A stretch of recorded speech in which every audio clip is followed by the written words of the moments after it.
because I came across something that I found to be very off-putting the other day, and I just like wanted to know because I did not want, like, you know when you don't know what to do but you want to do something. That was the case yesterday because okay, so I was in the city yesterday and I was walking like on the Upper East Side because I have like a fixation now on oatmeal, and apparently there's this like one peanut butter that they had, like they were supposed to have it at Butterfield, and I walked all the way up there to get it and they didn't have it, and I got so upset. But like but anyways, on that journey, so I was like in that area, so I'm like, I went and they didn't have it, like whatever, so I left. So I left, and that's pretty far uptown. I was like near 80th Street. So, that's on Lexington. So I cross over to Madison, and I'm walking down Madison. And apparently there's I know there's a huge temple on Fifth Ave next to, what's that hotel called? It's like the Taj Hotel or something like that. I think it's next to the Taj. It's next to the Taj. And it's like enormous. I'm always like, imagine the tunnels underneath that thing. But there's lots of that, like the temple next to a giant hotel. Imagine the tunnels underneath all of that. I'm just saying. So anyways, I'm not passing that temple. I'm like further uptown, which I'm not Jewish. Even though I'm often mistaken which I'm not anti-Semitic, so I'm not offended. But yeah, like, people think I'm Jewish a lot, but like I'm not. But like I don't know where the temples are. So there's also like apparently another one further up. So I was on Madison. And I did not go past 80th Street because where my peanut butter was supposed to be was on like 78th. So I was on like something up there, but I was not over 80th Street. Yeah. So apparently there is a temple in the area, and I guess they were having like service. I don't know what you call it. They were having, yeah, I don't know, like temple service, like you know what I mean, like that type of thing. And it looked like, I don't know if they were having service or if this lady just had a meeting with it. Okay, so there are two people standing outside the temple, and there was a car waiting for them. One was a rabbi. He was an obvious rabbi. He had that top hat situation and the curly sideburns, and he had like the garments on. And the other one was a woman. And the rabbi was like a short king. He was pretty short because the woman was shorter than me, and she was taller than him. And she was really pretty. She was really, really pretty.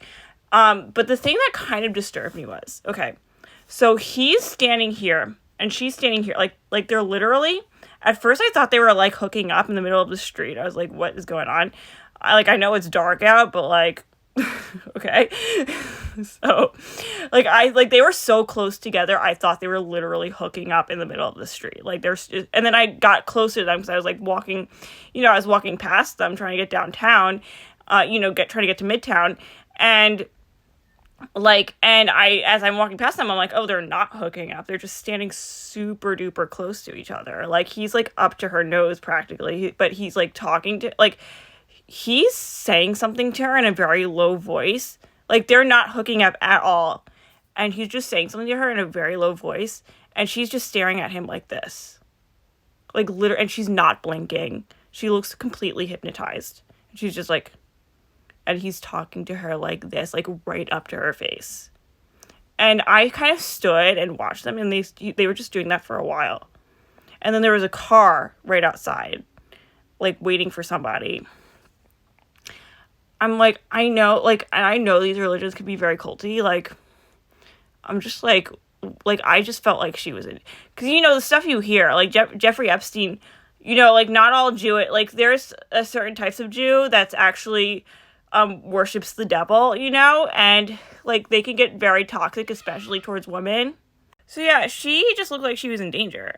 Because like, first of all, why are you staying this close? Like, he was like this close to her face. Like, literally, and just talking to her, and she was just like this, not blinking. Like, and they were just doing that. I'm like, like, I just felt like she was a victim. And I don't know how to, like, I don't know how to, like, snap her out of it. I, like, wanted to do something. It was, like, one of those situations where I, like, he looked like he was completely in control saying something to her, and she just looked like she was frozen. He looked, because I know that there's certain forms of hypnosis where you can literally freeze people. And I know a lot of these religions, like, I've heard a lot of stuff because I used to like work with people and stuff who lived in Brooklyn, and that's there's huge Hasidic community in Brooklyn. I used to hear stories about how like culty certain groups can. Again, I'm not anti-Semitic, but I just like I know they're very misogynistic, and a lot of women are like victims, So, and she was an exceptionally pretty one too. So, yeah, like I'm just like, I just felt like she needed help, Maybe I should have said a prayer for her, but like, it was weird. It was really weird. She looked like she was under like mind control or something. She was completely frozen and she wasn't blinking. And I just stood there watching them for a little bit, and it like she never blinked. She was just like the whole time, and he was right up to her face. Like, I thought they were hooking up. I was like, I didn't know Jews did that, like, in public. I know they probably do that. I know, like some of them probably do that in their tunnels, like, stuff like that. I'm not anti-Semitic. I'm just saying, like, I know stuff. Like, I know certain things, and I know especially women, because it's very misogynistic over there a lot of the time, So, and, like, a lot of women, like, aren't even taught to read sometimes, Like, and it looked like one of those types of groups. So, like, I didn't know what to do. I felt like she needed help. She looked completely under hypnosis, under some type of spell. She looked like frozen. He looked like he had all of the control. And he was like, what are you doing talking to someone right up to their face? Like, and she's not blinking. She was not blinking. So, and she looked scared. She like that's how she was looking at him the entire time. He was doing he was doing 100% of the talking too. So I'm just like, what would anyone do? What does one do? Because I wanted to do something. I don't like being one of those people that just, like, see something as, like, that's unfortunate and gets kind of disturbed. But, like, I don't want to be, like, one of those people who, like, does nothing, But I felt like this, like, I had, like, a feeling like this woman needed help and she looked like a victim, So I know how creepy some of these men can be. So, like, like, especially, like, religious leaders and stuff. When you look up professions that attract narcissism, among academia and being like a surgeon in the medical field, religious leader is right up there. A lot of these people, a lot of these religious figures, like religious, what do you call them? Authorities in these religious groups are culty, and they're narcissists and psychopaths, and they're on a total power trip. And that goes for any religion. I'm not being anti-Semitic. So, yeah, as I said a million times, like, I just want to know, like, how would you help someone like that in that situation? Like, is there, like, even a way?